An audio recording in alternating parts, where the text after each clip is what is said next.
Okay, I want to show you what clients actually see on their side when you go and apply for a job. This was a job we put out about around last year for a React Native, TypeScript, and Expo developer. We very specific requirement. This was going to be for more ongoing work, so things like likability was going to matter quite a bit to us. And let's go ahead and take a look at how Upwork presents the information that you submit when you're applying for a job. So this is a new look. I will point this out. This is as of October 2024. And there's some things that I really like about it. So you'll notice that the center of the screen, which is where your eye gravitates towards, is both your stats and your qualifications. And then on the left and the right are your picture and then, of course, on your cover letter. Now, the reason I kind of like this is because it really puts in the forefront the alignment of skills and experience very quickly, relying less on your profile title and on your cover letter, though they matter. So there's some subtle things that Upwork does to put on there what we call trust markers, little things that are designed to stand out to a client to get their attention to say, hey, maybe you can trust this particular person. So I'm scrolling down through here, and you're going to notice that the first trust marker is this best match marker out there. Now, there's a whole thing that they do to determine what is best match and what's not best match, which is beyond what I'm going to talk about, but it is one of their trust markers that they put on here. The other trust marker they have is over on the image here. You'll notice that they have the top rated plus badge, which is important. They used to be a little bit more prominent. Now it's kind of melded into the picture. You'll also notice that that green circle means he's online right now. That's actually really good, especially on short-term projects or urgent projects where I need someone. I actually kind of like his picture. I think his head should be a little bit bigger and he should probably be smiling, but I like the fact that it's, I can actually see him in there.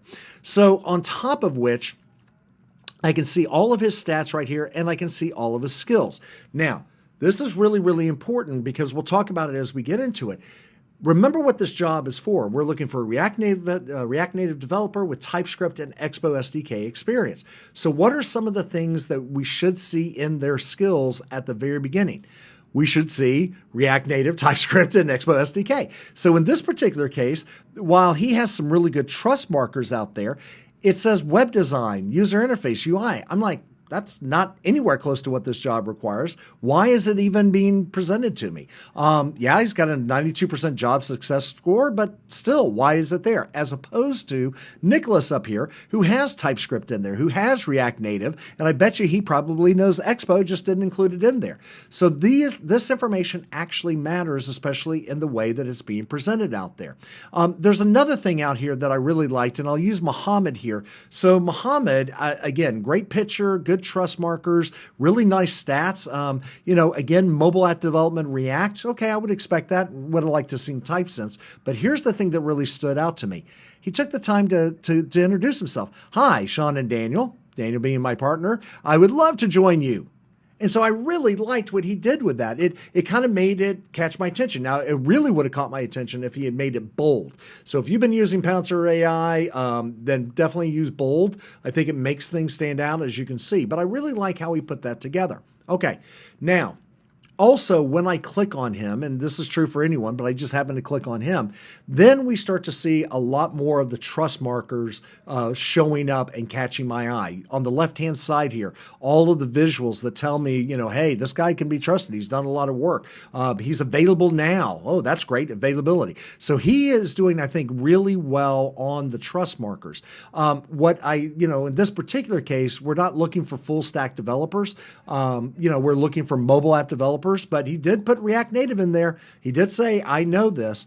You'll also notice that in his cover letter, it is, I think, again, a good job. He points out projects that he has done. And again, I think, overall, a solid B+. But the thing that you need to be cognitive of the fact that as a client looking at this, I will see their cover letter first.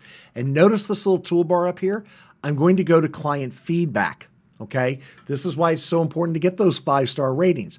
I'm going to go to work history. This is again something that showing based on what they've done in the past, here's the skills. So again, really making sure you land those smaller jobs to build that work history. Then it's portfolio. We're going to talk a lot about portfolio, but again, it's portfolio.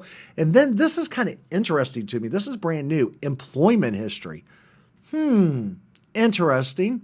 Don't know if it matters that much. I guess I would probably click on it since it's up here. So maybe we need to be thinking about our prior work experience and putting in our past jobs on here. And then finally, skills. So when I'm looking at this, I'm definitely appreciating that Upwork, as of October 2024, has really gone through and made it, kind of simpler for me to go through and see that cover letter, which is why it's so important. And then I can see their feedback, work history, portfolio, etc. So that's how clients are actually reviewing all those proposals that you send and how they actually look at your profile when it comes time for them to actually start making decisions.